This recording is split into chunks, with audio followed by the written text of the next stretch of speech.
All right, it's time to go over our 2025 rookie tight end tiers. I've got 10 of these guys that you could one day find in your fantasy football rosters. I want to go over each and every one of these guys, kind of tier these guys out where I think that they should be based on, where you should be drafting these guys come fantasy draft time. This is pre-draft time, so there's going to be some switches here or there, but this is a good start. We have to start with none other in the S tier of Tyler Warren. Tyler Warren's from Penn State. He's about a 6'5", 256-pound tight end. Much like Brock Bowers 1 year ago, Warren is an elite tight end prospect who could quickly emerge as one of the best in the game. He's handled 32% target share last season, and his 2.84 yards per route run was second best in this tight end class.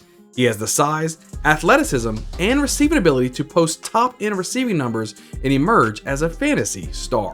We're going to stay right here in the S tier. We're going to go over Colston Loveland. I think between Tyler Warren and Colston Loveland, these are your two tight ends. He's from Michigan, 6'5", 248 pounds. Loveland is a young, productive tight end with big-time statistical upside. When active last season, he handled 37% of Michigan's targets, and that's a class-high 40% of the air yards.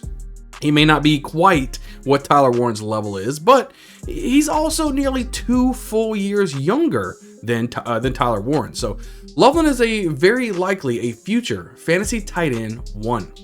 Let's move it right down here to the A tier. We're talking about Harold Fannin Jr. coming out of Bowling Green, stands at 6'3", 241 pounds. The 2024 Bowling Green offense ran through Fannin as he handled a massive 39% of the targets and air yards. That allowed him a 117 receptions for 1,555 yards and 10 touchdown receiving line on 155 targets, as well as a 3.83 yards per route run.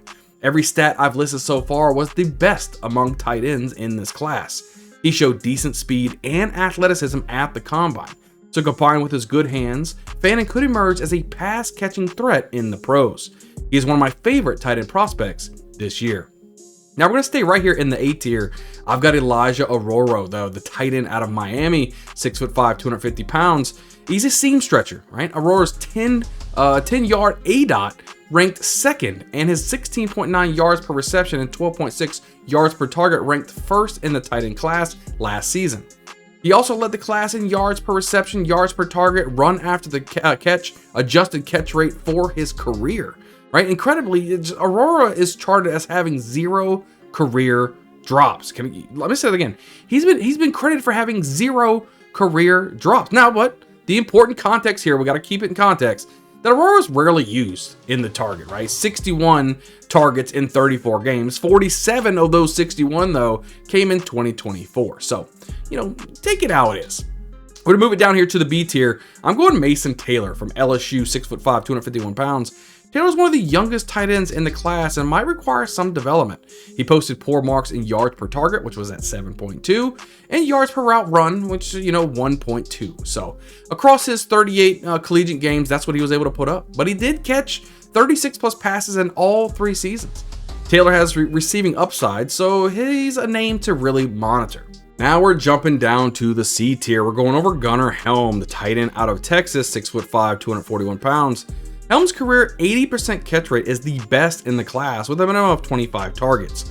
But he wasn't used a ton, right? Only 99 targets and 6% share in those 55 games.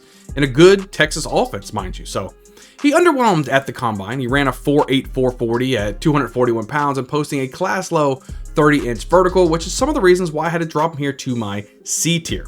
Next guy here on the C tier, I'm going Terrence Ferguson, the tight end out of Oregon, 6'5", 247 pounds. He's a pass-catching tight end who posted 134 receptions for 1,537 yards and 16 touchdown receiving line across 53 games at Oregon. He ran a tight end best 4.6 340 at the combine as well. So you put him in a good situation, he could be having some type of fantasy relevance as early as this year. So now we're dropping down to the D tier. I'm going Mitchell Evans, the tight end out of Notre Dame, 6'5", 258 pounds.